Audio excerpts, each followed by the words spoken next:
The challenge of governance is to see how we can leverage what is on the ground and convert this to wealth for the people. Russia, China are gaining entry into Africa, and it would appear that some Western countries are losing out. You're working as an expatriate worker, then you're paid in your currency. But then if you must spend those money, you need to convert those money to the local currency to spend. For Social Security to work, we need to know exactly how many we are. We don't have a precise number. We need to know exact location of people. When we address this exchange rate volatility, we will see definitely cost of goods and services will come down. From a security point of view, we should employ the technology to ensure that we can track individuals and goods within the continent. This is Early Exchange with Femi Ayodele. You know, the Early Exchange is all about shaping policy and advancing development. With our conversation today, we're set to give you the best of programming. And Blessing Aiche. We do hope that you enjoy every time you spend with us here today. The world needs peace. The world needs to come to a round table and find solutions to the pockets of troubles.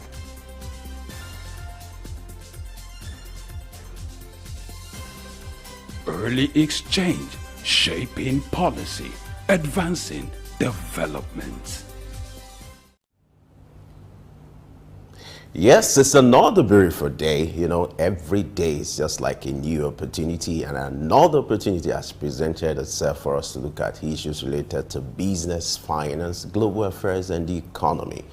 This is Early Exchange, and I am Femi Ayodele. As you know, Early Exchange is all about shaping policy and advancing development. Today's conversation will center on the economic outlook for Africa in the year 2024. We want to examine how Africa is faring as far as the projections being made for this year.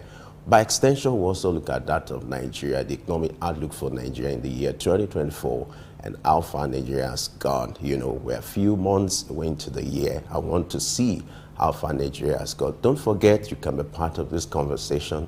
Like I always say, Early Exchange is not a monologue. You know, we have to dialogue, and your voice can be heard. All you just have to do is to go on our social media platform, on our YouTube page, to share your view using the hashtag Early Exchange. Blessing is also here to give you the best of programming and to set your day rolling as well. Good morning, Blessing. Good morning, Femi. Yes, it's nice being here to together help everyone watching start their day. Something is reaching these days. Your outlook.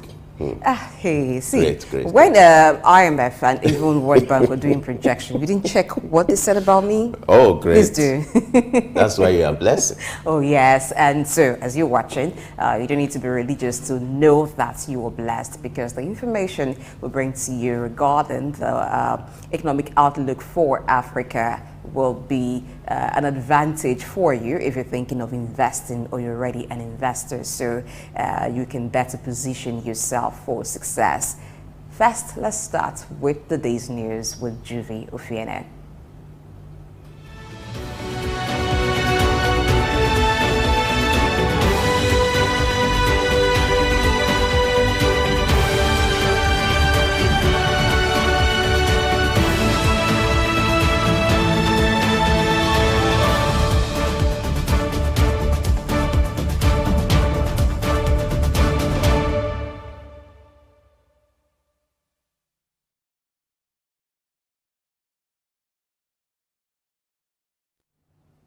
Hello and welcome to News Update. I'm Juvi Ofiene.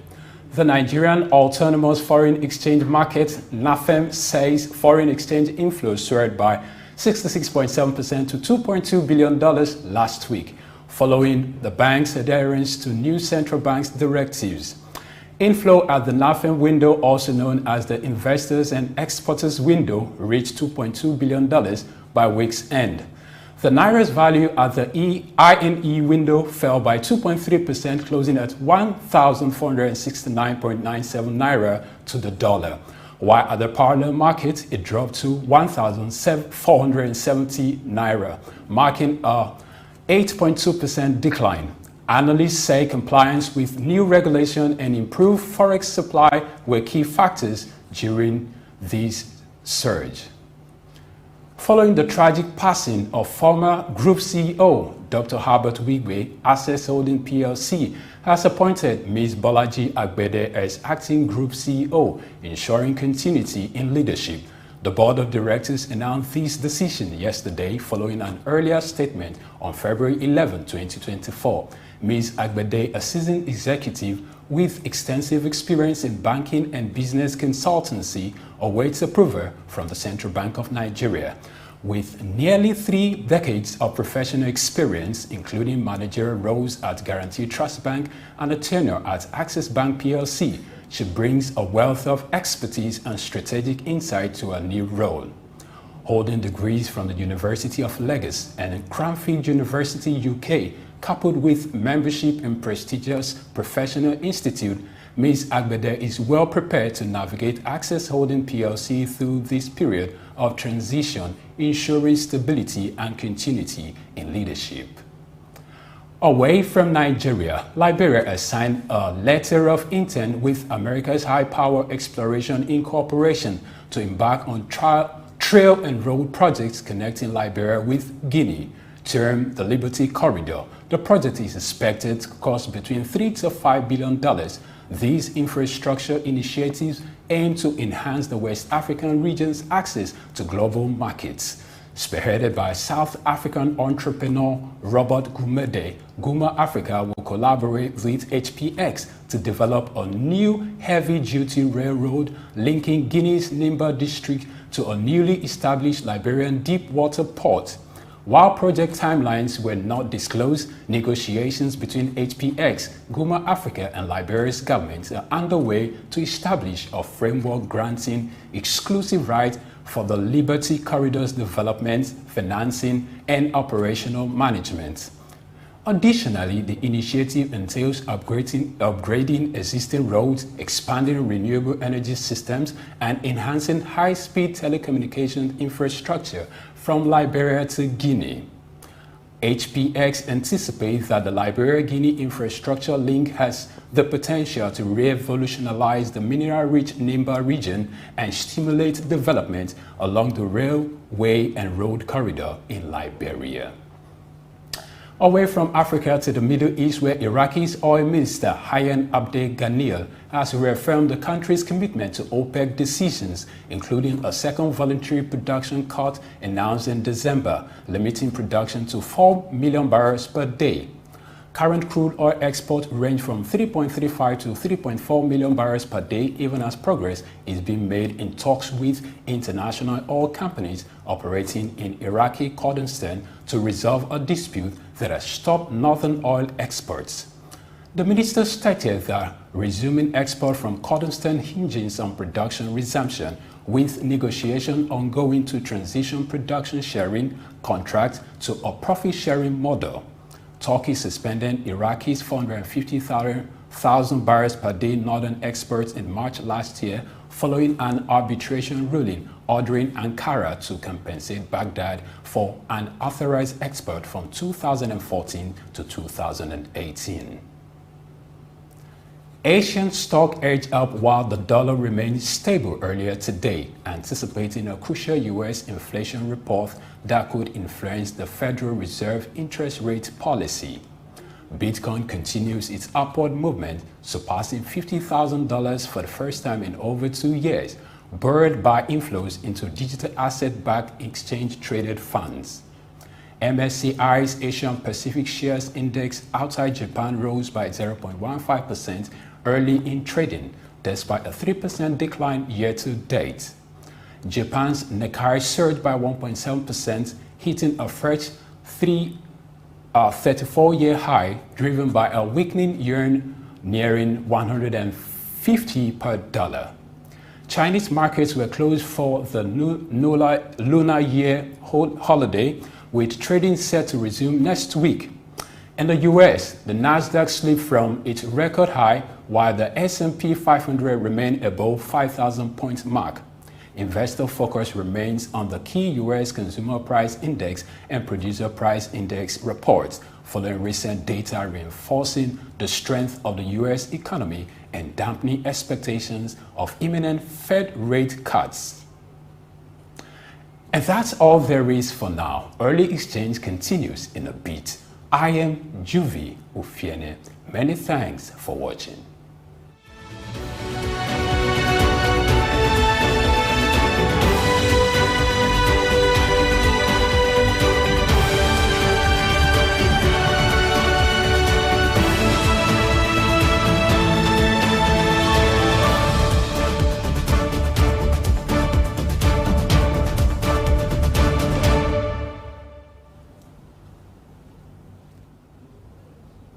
All right, thank you, Juvi, for the news update. We'll go on a short break now. We'll be right back to discuss more on the issue of the economic outlook for the year 2024. Stay with us. My name is Dr. Ajili Tobi. My name is Etemere Glover.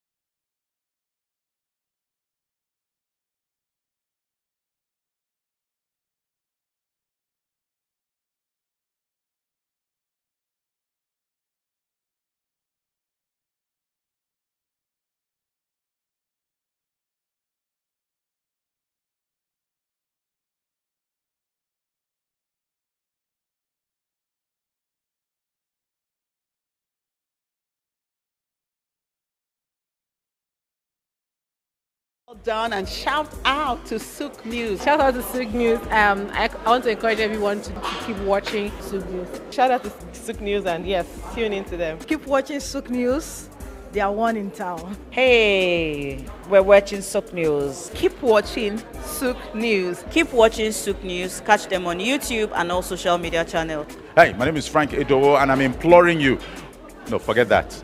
I am forcing you, coercing you to always stay tuned to Souq News for your news requirements.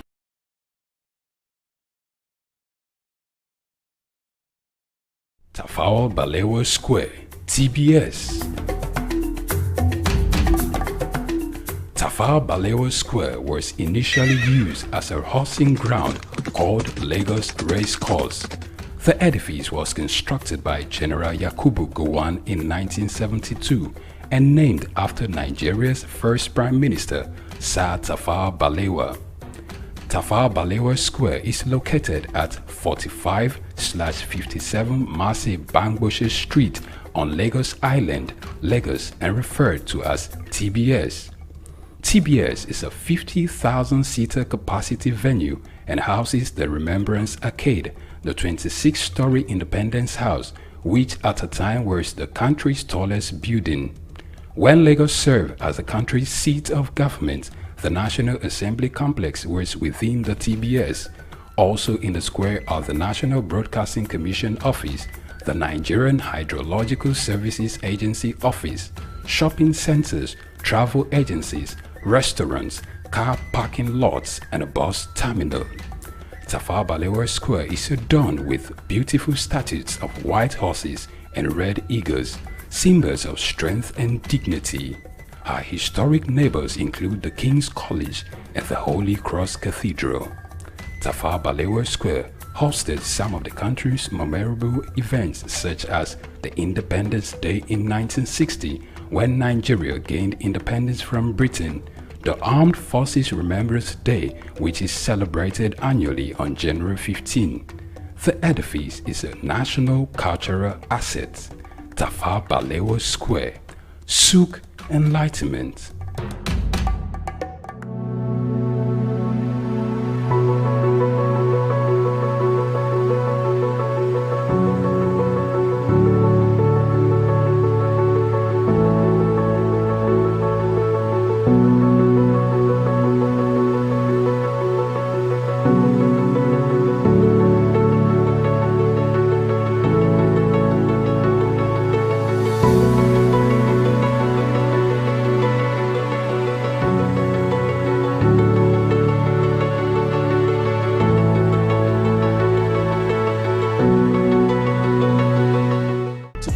Is also remarkable. For the first time, we got to 100 classrooms rather, which would take out 10,000 children, 10,000 new children.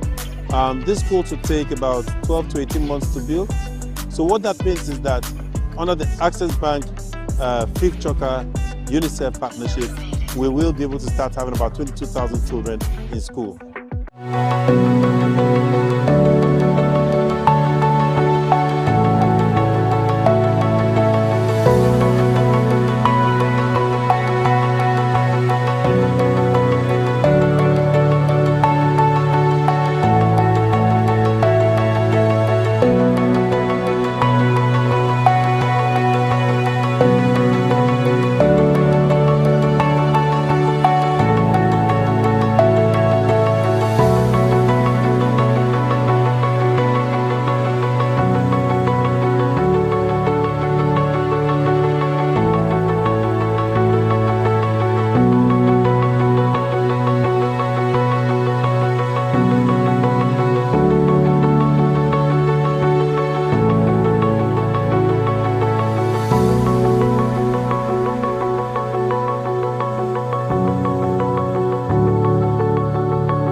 The challenge of governance is to see how we can leverage what is on the ground and convert this to wealth for the people. Russia, China are gaining entry into Africa, and it would appear that some Western countries are losing out. You're working as an expatriate worker, then you're paid in your currency. But then if you must spend those money, you need to convert those money to the local currency to spend. For Social Security to work, we need to know exactly how many we are. We don't have a precise number. We need to know exact location of people. When we address this exchange rate volatility, we will see definitely cost of goods and services will come down. From a security point of view, we should employ the technology to ensure that we can track individuals and goods within the continent. This is Early Exchange with Femi Ayodele. You know, the Early Exchange is all about shaping policy and advancing development. With our conversation today, we're set to give you the best of programming. And Blessing Aiche. We do hope that you enjoy every time you spend with us here today. The world needs peace. The world needs to come to a round table and find solutions to the pockets of troubles.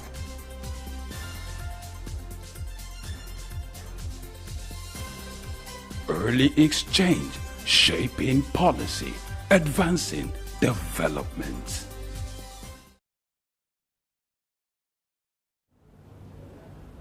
It's usually a practice when starting a new year to have projections. Just like individuals will always have resolutions, economic experts always come up with projections for the year. For the year 2024, economic expert has predicted that you're going to experience global growth of about 3.1%. Talking about the African continent, it's about 3.5%. But the question is, how is Africa faring in terms of these projections? What will be the realities that are going to play out or shape the year 2024? Let's see what our special guest analyst will have to say about this. We're being joined by Bolaon Olojede, who is a public affairs analyst. Bolaon, I'm glad to have you join us on the next thing this morning. Nice to be on the program. Thank you. Great. You're looking bright and radiant this morning. Thank you, like you. All right. So let's start the conversation looking at the global projection for the year 2024, which is put at 3.1%. But for Africa, it has to be 3.5%. What's your quick reaction to this, and what are the realities playing out in the last few months? Okay, when you talk about growth, it is easier for small economies like African economies to grow faster than a huge behemoth like, say, that is in trillions of dollars. That's referring to the huge economies like America, China, and the rest of them. So typically, when you're looking at the global growth rate, the chances are that globally, by the time you factor in all these huge economies into it, the growth rate should not be as fast as emerging markets like Africa, small economies like Africa, where some of the GDP, some of the countries are probably $100 billion. So 3.1 for global and 3.5 for Africa is absolutely not out of place. It's a normal. All right, let's look at the factors influencing the region's projected growth, which is 3.5%. One of them is the global slowdown. But we understand that this will have varying implications on African countries because of their different economic growth. How do you think is going to affect some of the countries? Let's start with Nigeria, for instance. Okay, for Nigeria, one of the topmost growing countries in Africa, because of certain economic challenges that it is currently enmeshed in. So there is the debt burden, which is out there. There is the foreign exchange issue, which is out there. There is the inflation, which has been very high. So And Nigeria is not likely to be one of the countries that will be able to do the 3.5, predicted for Africa by virtue of all this distortion that I've mentioned. However, there are other countries in Africa that are less burdened by some of these challenges that I spoke about. So those countries have a better chance that they can do 3.5 or even 3.7, and by the time you average everything together, you can arrive at about that 3.5. Most of this report also give allowances to certain elements of unpredictability that may happen, in which case growth may be higher than it is expected by virtue of certain factors that may just pop in that could not have been envisaged at the time the predictions were being made, which is why from time to time you do have a revision to the projections that have been made at a point in time when those factors that could change the prediction start to come into play. So if we look at, say, a Nigerian growth and all the burdens that are currently on top of it, if sometime along the line our crude productions increases, it might change the dynamics. If we're able to bring the refineries into our commercial production, both the private refinery and the public refineries, that may begin to change things dramatically also for Nigeria. So factors do pop up that could change predictions, and that is why those predictions are revised over in the course of the year. So, let me point your attention to the projection being made by the Economics Intelligence Unit, which projects Africa to be the second growing continent in the year 2024. And that growth, according to this research body, is going to be influenced by the service sector. How do you see this playing out in coming months? Well, the service sector has been a clear leader as the real sector of the economy has slowed down dramatically over the years. If you take a peek at the financial reports of quoted companies in 2023, you will see that while the manufacturing sector, whether it is the breweries or it is the food manufacturing, FMCG, while they're all posting, most of them posted massive loss.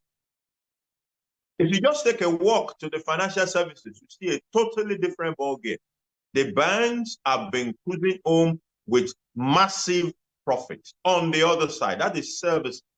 So the recovery of the real sector is not likely to be as fast enough as to be a leading light for growth in Nigeria or for most part of Africa for that matter. So what we're going to see is that it is still services, whether it is telecommunications, financial services, that will be the leading light as far as growth is concerned, especially in 2024. And even going forward, but for us as a country, I believe that we need to look at what is going on in the real sector so that we can have production in the real sector to complement whatever is going to happen in the service sector. All right, going along that line, apart from the service sector, the areas of opportunities for Africa, we also have agriculture, which Africa is supposed to have comparative advantage. But from what we've seen, it's not really that, because there's still food insecurity in Africa. But it has the potential of actually using that area to grow its economy. So what needs to change? What can be done to turn agriculture to a real advantage for Africa? Okay, we can approach that at two levels. One is at the level of agriculture in itself, the primary production. Now, primary production in Africa generally, and I would even say particularly in a place like Nigeria with huge agricultural potential, is bedeviled by a number of issues. So I take in Nigerian situation, for example, we have problem with yield. So the yield per hectare of our production in Nigeria is very poor. So if you take any product category, whether it is maize or rice, anything that we produce, and you compare the yield per hectare in Nigeria with, say, a South Africa or, say, Egypt, you'll be amazed at how poor the yield of our agricultural product is concerned. So we need to deal with the issues of yield. Number two, and what are the things driving yield? Part of the things driving yield include research and development. Are we investing in research and development? Are the farmers having access to the kind of seed and seedlings that could produce the kind of yield that we need? What about the farming practices? Are we improving the farming practices, and are we able to cut this over to the smallholder farmers who incidentally do a lot of production in a place like Nigeria? Then after you leave the primary production issues, you now have to talk about issues around infrastructure. So storage. A lot of agricultural product produced in Nigeria get rotten. In certain product categories, this is as high as 40–50% of what is produced, because there are no storage infrastructure. The disconnect between the centers of production and the centers of consumption are there. The rural roads are horrible. If you want to do partial processing to elongate the shelf life of some of this product, there is no electricity to do it. So there are multiple layers of problem affecting primary production in itself. Then on top of that is the issue of value add. It is going to be difficult for a country to become rich just by producing primary products. It's the same way as saying you are producing crude oil. Why can't you produce refined product as well? So value addition in the space of agri is important for sustainability of production in Africa, for sustainability of the contribution to GDP in Africa. We must add value to primary product. That is, rather than focus on producing cocoa and shipping it to Switzerland or Netherlands for chocolate, maybe we should think about how can we add value to cocoa and export value-add product instead of primary product. Instead of exporting crude oil, that is deviating from even agri now, we should think of exporting refined product. The space of value addition is a very important space for growing the economy. We should not allow ourselves to be reduced to producers of primary agricultural product. The space of value adding is very, very critical to grow. All right, now let's look at how the destruction in the global supply chain and logistic, how it has affected Africa. You're aware of the Red Sea attacks and then the ongoing invasion of Ukraine, the crisis between Russia and Ukraine. How has that impacted global supply chain? And in particular, let's look at Africa and by extension, Nigeria. Of course, because Nigeria and most part of Africa are heavily dependent when it comes to what they eat and what we use all around. Because of that, anything that disrupts global logistic environment will affect us as a country. The other time I saw bakers protesting somewhere. I think it was in Plateau, somewhere where they were protesting. What were they protesting? They were protesting the rise in the price of bread, of wheat, which is what bread is made from. But the question is, what percentage of the wheat that we consume in Nigeria do we produce in Nigeria? Maybe we produce up to 5%. Definitely much less than 10% of what we consume in wheat is what we produce. So whatever affects the price of wheat globally will affect the price of bread in Nigeria automatically. So when some of the largest producers in the world, the Ukraine, the Russians of this world, got caught up in the war situation, and logistics around, wheat became a matter of global negotiation, there is no way a country like Nigeria will not bear the brunt of that kind of a scenario. And the question for us is, can we produce wheat in Nigeria? The answer is yes. There has been certain part of the country that has been found to be conducive for the production of wheat. But what we are focused on is what I call the easy way out. It is easy to just import and bring it. Why bother to do cultivation? There's a lot of risk involved in agriculture anyway. So why do I want to bother myself? Let's just keep importing. And that is what we have been doing. So we need to look into the space of how some of these global problems affect us. Look at where we have competence within the country and unleash our competence to be able to count for us in those areas. Let me also add that I know that we will not have comparative advantage in all areas. And in those areas where we do not have, then we need to find alliances that will work for us in those areas. The the global challenges also typically present opportunities. Every challenge that you see in that manner is an opportunity. If Russia and Ukraine are at war and wheat is affected, it's an opportunity for us to look inward and say, what can we do about wheat cultivation in Nigeria? If there is a supply of fuel and gas, supply of gas to Europe is affected by the Russia-Ukraine war, we must be asking ourselves, oh, we are a gas nation, actually. We have so much gas, we have so much oil. What opportunities does it portend for us?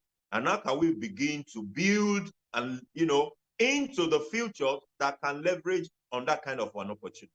So we must see it from those two sides. Look inward for solutions and see what opportunities those global challenges represent. Leverage on them. I'm not saying that some of these things lend themselves to microwave solution, but if we have the thinking, if we have the vision, then we can chart the route towards where we think we want to be as far as this issue is concerned. Let's look at the implication of the global supply chain disruption on exports of resources from Africa, because many African countries export natural resources abroad. But if there's a problem with the global supply chain, what does that mean for Africa? I don't think it has significantly affected Africa. What is the contribution of Africa to global export anyway? Of course, we do a lot of natural resources for which the world give us the price. Take it or leave it. Crude exportation in Nigeria, for example, we cannot complain that our problem is that we've not been able to export our crude, or that our cocoa will not get to the Netherlands we want to export. So I don't think that the global logistic challenges have affected exports that much. What the problem has been, which has not really changed fundamentally, is what exactly are we exporting apart from crude in Nigeria, for example? What else? What else are we exporting in the kind of measure that will have an impact, say, on our foreign exchange earnings, apart from crude? Even the crude, we are unable to produce. When last did we meet our OPEC quota for crude production? The ones that we produce, a chunk of it were being stolen at some point. At least the lighter that we are beginning to see a rise in production. But even the rise in production is still far away from what we are expected to produce. So if I take Nigeria as an example for Africa, the global logistic problem has not stopped our export, has not been a significant negative effect on our export. Let's look at some of the projections that are peculiar to African countries. A good example is that of Egypt. Maybe we'll start with that. The projection for this year is 3.1%, and the projection is the growth is going to reduce to 3.14 from 4.2% being experienced same time in the year 2023. And the reason for this is going to be to scarcity of forests, which is not different from what is happening in Nigeria. Now, looking at the reference and taking example for what is happening in Egypt as we speak, how do we create a narrative for Africa, then making reference to Egypt, and also an example for Nigeria, looking at the impact of the scarcity of forests and how it's going to play out in a few months. How do you Well, I think the challenge for Africa is that of competitive. Um, so if I take Egypt, interestingly, Egypt is also heavily burdened by debt. The debt to GDP ratio in Egypt is nothing to be excited about. So is the total debt profile of Egypt. So some of these things have implication because a chunk of those of the debt that we're talking about are also foreign exchange denominated. So servicing them, sometimes having to get more of those debts, put a burden on not just Egypt, but even most countries across Africa. The way out, in my opinion, is for African countries, Egypt, Nigeria, name them, to continue to look at how we can become more competitive in the global arena, be able to have more and more to offer to the globe and earn more foreign exchange. Beyond that, Africa must also begin to look inwards and measure itself by what it will like to see. The biggest challenge, or one of the biggest challenge, in my opinion, about how Africa,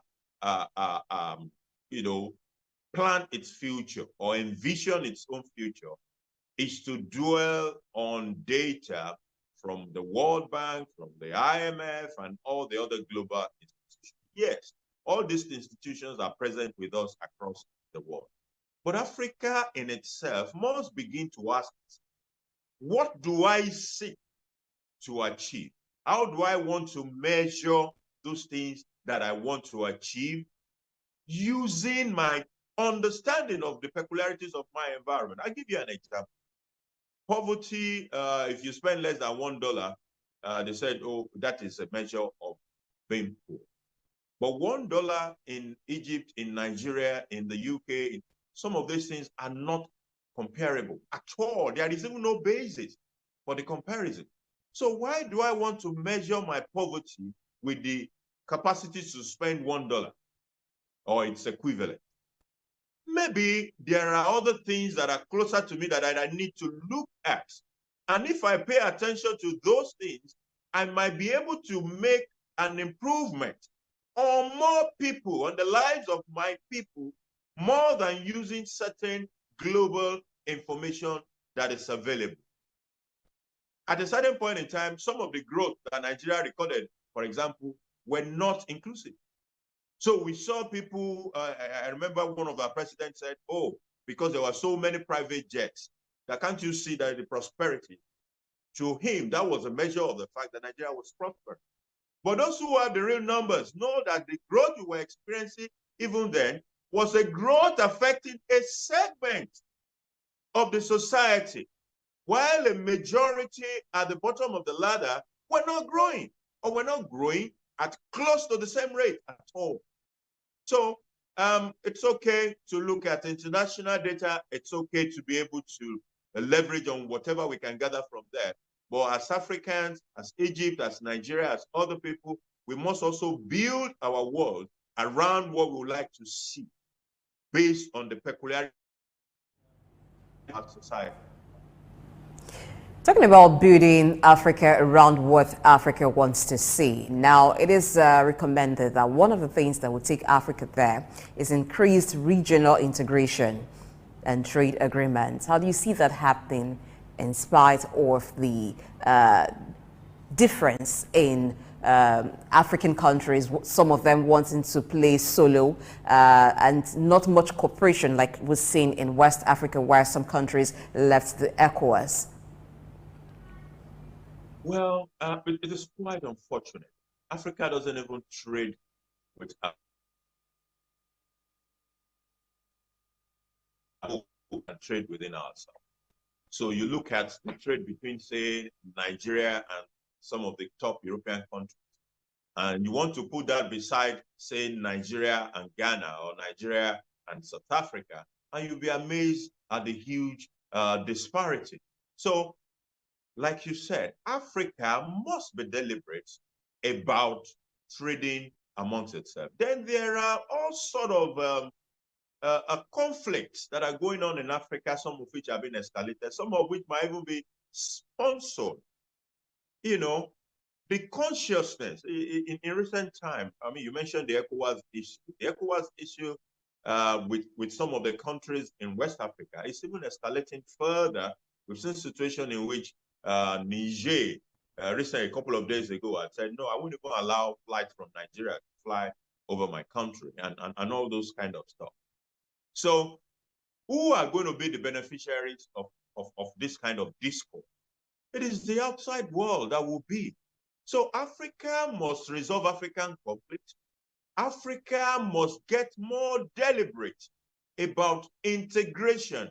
So the ACTA, that we signed some years ago, when we ask ourselves today, what are the benefits that has come from that agreement that we signed? We may not be able to point at much. A country like Nigeria, with its resources in oil and gas, can be the producer of refined petroleum products for Africa, for West Africa. The kind of agricultural resources that Nigeria has been blessed with, we can feed the entire West Africa. So why are we not doing that? Why is our countries within Africa not leveraging on comparative advantages that they may have to produce goods and services to service Africa and help to build each other's economy? It is a $1 million question that is out there. But I think leaders across Africa must strive to pay attention to these things, because in it lies the redemption of Africa. The continuous reliance that it is the outside world that is coming to help Africa is a misplaced confidence, and it will never take Africa forward beyond where we are. Interesting. You know, earlier we talked about the projection for Egypt, and now let's look at what is going to play out for South Africa. The projection for South Africa for the year 2024 is that the persistent energy crisis is going to slow down economic growth in that country. This seems to be, peculiar to African countries, similar to what is happening in Nigeria. Of how much of influence, when it comes to the issue of energy crisis, does it have on economic growth, and what should be the way forward for African countries looking at the persistent energy crisis that has lingered over the year? Yeah, an energy crisis, while it is okay to say, for some years it has been global, because we saw what happened in Europe by virtue of the Russia-Ukraine war, and how that created a massive, massive problem for those economies that they are still getting out of it gradually. South Africa is an interesting case. South Africa is that country that has probably the largest electricity production in Africa, over 58,000 megawatts of energy. And that country with that volume, I mean, don't talk. Nigeria has about 4,000, we are told. 4,000 that could go down to as low as 2,500 from time to time. No. So when you have 58,000 megawatts of electricity for less than 60 million people, but because of the industrialization level in South Africa, a chunk of this 58,000 goes into those industrial areas. So their mining sector, their steel sector, and general industries are where a chunk of this thing go into. So South Africa has found itself in a situation in which it started to ration electricity over the past few years. South Africa is also heavily burdened by debt. If you want to make light the debt of Nigeria, you go and look at the debt of South Africa. In absolute terms, the debt of South Africa is not less than twice that of Nigeria in absolute terms. So South Africa would definitely struggle a little bit by virtue of those things, but I believe it is trying to work at it, both the debt burden that is there, as well as the energy crisis, which has bedeviled it over the last the last few years. So it's expected, so to say, that the energy crisis will impinge on how growth will come out of South Africa. Unfortunately, I don't think there is a microwave solution to it. So we'll have to wait it out and continue to build gradually into the position it would like to see itself in terms of energy. So how can the growing population of many African countries and also having a young population, how can that be channeled into growth?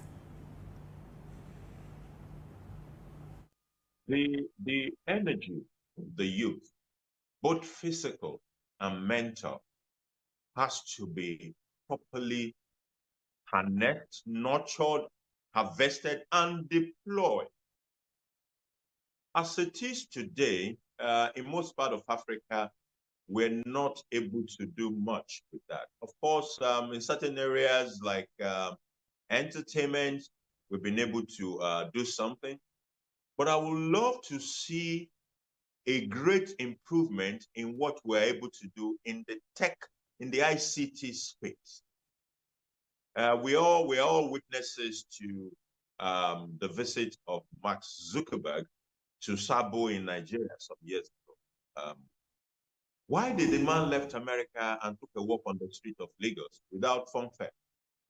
There are certain information that he was privy to about certain activities taking place in certain parts of Nigeria.